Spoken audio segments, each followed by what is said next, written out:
நல்ல மிளகு சீரகம்லாம் போட்டு நல்ல ஈரல் ரெடி ஆகிக்கிட்டு இருக்குது. இது மத்தியான சாப்பாட்டுக்காக வச்சுருக்கேன்.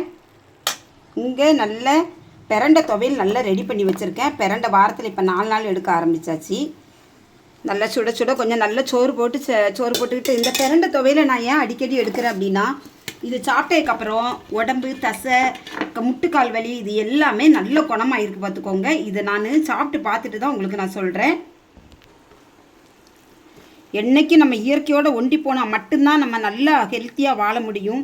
கண்டது கழுதுன்னு நம்ம வயிற்றுக்குள்ளே போட்டோம் அப்படின்னு சொன்னோன்னா அதனுடைய பலன்கள் கண்டிப்பாக நம்மளுக்கு கிடைக்கும். நல்லபடி சின்ன சின்ன ஓரளவுக்கு நல்ல மினிமமான உருண்டை நான் கொஞ்சம் பெருசாகவே நல்லா எடுத்து வச்சுக்கிருவேன். வச்சுட்டு இப்படி உருண்டை பிடிச்சி வச்சுக்கிருவேன். இதுதான் இன்றைக்கி நம்ம வீட்டில் உள்ள ஆரோக்கியமான சமையல். எனக்கு இது என்னவோ இது வடை காம்பினேஷன் எனக்கு ரொம்ப பிடிச்சிருக்கு. இந்த வடையை வச்சுட்டு இதுதான் எங்கள் வீட்டு சாப்பாடு. லைக் பண்ணுங்கள், சப்ஸ்கிரைப் பண்ணுங்கள். இது மாதிரி ஆரோக்கியமான உணவை சாப்பிடுங்க.